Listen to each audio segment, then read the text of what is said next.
নমস্কার, দেখছেন talk to Bangla. আমি অভিষেক রয়েছে আপনাদের সাথে। এই মুহূর্তে যে খবর নিয়ে উপস্থিত হয়েছি, নরেন্দ্র মোদীর ডিগ্রি, সেই ডিগ্রি নিয়ে আবারও প্রশ্ন উঠেছে। কেন প্রশ্ন উঠেছে তার কারণ সঞ্জয় সিং, আপনারা জানেন আম আদমি পার্টির তরফ থেকে সঞ্জয় সিং এর বক্তব্য আমরা যখনই সংসদে দেখতে পাই তখনই দেখতে পাই যে একদম রীতিমতন তিনি ধুয়ে দিচ্ছেন বিভিন্ন একদম নরেন্দ্র মোদীর কার্যকলাপ কিংবা নরেন্দ্র মোদী সরকারের কার্যকলাপ সম্বন্ধে। সেটা যে প্রসঙ্গই হোক না কেন, জি রামজি বিল হোক কিংবা বন্দে মাতরম হোক, প্রত্যেকটা জায়গাতে আমরা দেখতে পাই ওয়াকফ বিল সংক্রান্ত বিষয় আম আদমি পার্টি স্ট্যান্ড এবং সঞ্জয় সিং তার বক্তব্য দুটো সম্পৃক্ত হয়ে গিয়ে এত সুন্দর একটা বক্তব্য তৈরি করে বিরোধিতার ক্ষেত্রে, সেটা একটা অন্য মাত্রা পায়। এবং এই মুহূর্তে সঞ্জয় সিং যে বক্তব্যটা রেখেছেন, নরেন্দ্র মোদীকে সরাসরি প্রশ্ন করেছেন। প্রেক্ষাপট আপনাদের সবারই জানা, বেশ গত কয়েকদিন ধরে 6 দিনের বেশি সময় হয়ে গিয়েছে অভিমুক্তেশ্বরানন্দ সরস্বতী, তিনি শঙ্করাচার্য, তিনি এই মুহূর্তে একদম গঙ্গার ধারে বসে রয়েছেন, যেখানে তাকে অপমান করা হয়েছিল, যেখানে তার শিষ্যদের টিকি ধরে টেনে সরকার, প্রশাসন, পুলিশ তাদেরকে পিটিয়েছিল, সেই জায়গাতেই তিনি বসে আছেন এবং তাকে পালকি থেকে নামতে দেওয়া হয়নি। তো সেখানে গিয়েছিলেন সঞ্জয় সিং, আম আদমি পার্টির নেতা, এবং তিনি রাজ্যসভার সাংসদও বটে। তো তিনি গিয়ে বলেছেন, যাদের নিজেদের ডিগ্রির কোনো ঠিক ঠিকানা নেই, যারা নিজেদের ডিগ্রি দেখাতেই পারে না, তারা নাকি শঙ্করাচার্যকে প্রমাণ চায় যে শঙ্করাচার্য আপনি প্রমাণ দিন, আপনি শঙ্করাচার্য।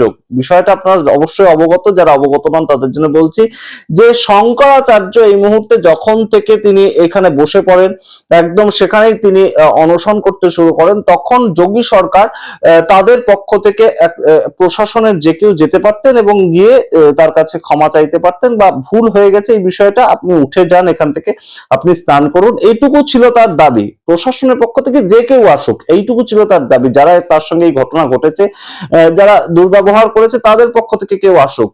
কখনো কিন্তু শঙ্করাচার্য বলেননি যে মুখ্যমন্ত্রীকে আসতে হবে। কিন্তু এই ঘটনার সূত্র ধরে যোগী সরকার করলো কি, আরো এক স্টেপ এগিয়ে গেল। তারা একটা নোটিশ সার্ভ করলো যে আপনি যে শঙ্করাচার্য সেই প্রমাণটা দিন। তো সেই প্রমাণ দিতে গিয়ে শঙ্করাচার্য তার নোটিশ, তার উত্তর দিয়েছেন, এবং সেই ক্ষেত্রে তিনি দেখিয়েছেন যে আমি যে শঙ্করাচার্য তার প্রমাণ আমি দেবো কেন, যোগী সরকার নিজেই তো দিয়েছে। গত বছর কুম্ভের মেলাতে আমি যখন গিয়েছিলাম তখন তো আমার ছবির নিচে লেখা হয়েছে যে শঙ্করাচার্য উপস্থিত ছিলেন কুম্ভের মেলায়, তাহলে আমাকে আবার প্রমাণ দিতে হবে কেন? এই সমস্ত ঘটনা ঘটে গিয়েছে।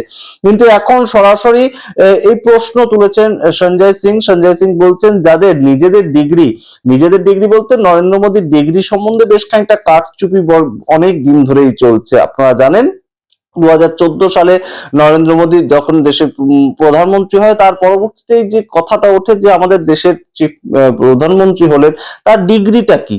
তো ডিগ্রি সম্বন্ধে বিভিন্ন কিছু সমস্যা তৈরি হয়। এর পরবর্তীতে অমিত শাহ, তিনি ডিগ্রি দেখানো বটে কিন্তু সেই নিয়ে আরটিআই হয়, বিভিন্ন ঘটনা ঘটে, সেটা অন্য প্রসঙ্গ। কিন্তু সেই প্রসঙ্গটা এই মুহূর্তে হঠাৎ করে উঠে এসেছে। कि शंकराचार्य जी से शंकराचार्य होने का प्रमाण मांगा जाता है। जो लोग आज तक अपनी डिग्री नहीं दिखा पाए, वो शंकराचार्य जी से शंकराचार्य होने का प्रमाण मांगा।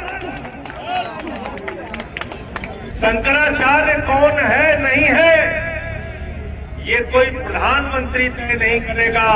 शंकराचार्य कौन है नहीं है ये कोई मुख्यमंत्री भी तय नहीं करेगा। और शंकराचार्य कौन है या नहीं है ये कोई पुलिस कमिश्नर या कानून गो नहीं तय करेगा।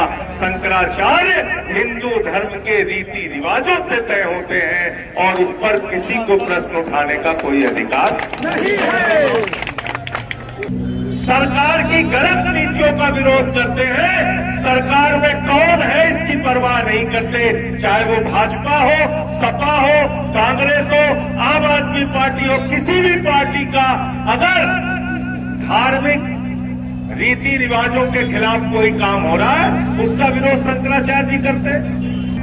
प्रयागराज के प्रशासन से पूछना चाहता हूं, आपने शंकराचार्य जी का स्नान महाकुंभ में अन्य 2 शंकराचार्यों के साथ कराया, शंकराचार्य के भारत के प्रधानमंत्री जब शंकराचार्य जी का पैर छूते हैं तब आप शंकराचार्य हैं, लेकिन जब सरकार की आपने आलोचना कर दी तो आपसे पूछा जा रहा है आप शंकराचार्य है कि नहीं। और आपके आंदोलन में हम लोग पूरी तरह से आपके साथ हैं, किसी राजनीतिक दल के रूप में नहीं, एक समर्पित भक्त के रूप में आपके साथ हैं। कोई बोल नहीं सकता, कोई आवाज नहीं उठा सकता। काशी कॉरिडोर के नाम पर मंदिरों को तोड़ा गया, किसने आवाज उठाई पूरे हिंदुस्तान में? आदरणीय परम पूज्य शंकराचार्य जी ने आवाज उठाई और 150 से ज्यादा शिवलिंग वहां पर तोड़े गए, जो आज थाने में, लंका थाने में पड़े हुए हैं। क्या ये विषय उठाना गलत है? क्या ये विषय उठाना अपराध है?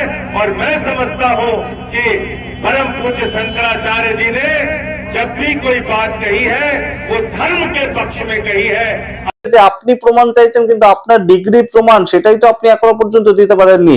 অন্যদিকে আরেকটা খুব গুরুত্বপূর্ণ প্রেক্ষাপট তৈরি হয়েছে, তার কারণ নরেন্দ্র মোদী তিনি একটা বড়সড় চ্যালেঞ্জ এই মুহূর্তে যোগী সরকারকে হয়তো ছুড়ে দিয়েছেন, কারণ তিনি ছবি শেয়ার করেছেন। তিনি একটা ছবি শেয়ার করেছেন যেখানে তিনি দেখাচ্ছেন যে সাধু সন্তদের তিনি সম্মান দেখাচ্ছেন এবং তিনি একদম নিমজ্জিত প্রাণ সাধু সন্তদের প্রতি। এবং এই যে শঙ্করাচার্য মুক্তেশ্বরানন্দ সরস্বতী তার কাছেও ইমিডিয়েট এর আগে গিয়েছিলেন নরেন্দ্র মোদী, তিনি গিয়েছিলেন, তিনি মাথা নত করে আশীর্বাদ গ্রহণ করেছিলেন।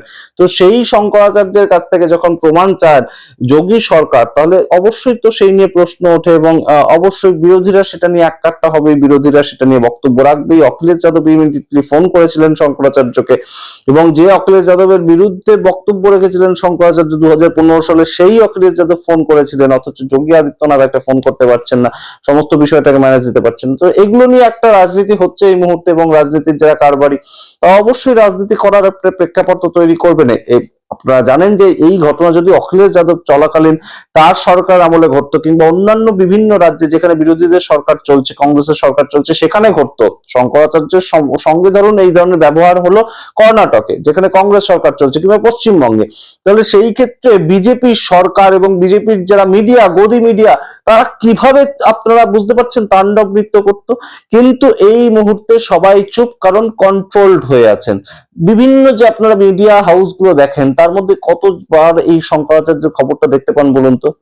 কিন্তু এই ঘটনা ঘটছে এবং এই ঘটনা বৃদ্ধি পাচ্ছে, প্রতিদিন বৃদ্ধি পাচ্ছে। কিন্তু এই ঘটনার সম্বন্ধে এবার নরেন্দ্র মোদীর ডিগ্রি সেটাও কোথাও গিয়ে চলে এলো। আপনাদের সামনে রাখলাম, আপনারা বিচার করুন। অবশ্যই কমেন্ট বক্সে কমেন্ট করুন। দেখতে থাকুন টক টু বাংলা। অবশ্যই টক টু বাংলা ইউটিউব চ্যানেলটিকে সাবস্ক্রাইব করে দিন। ধন্যবাদ।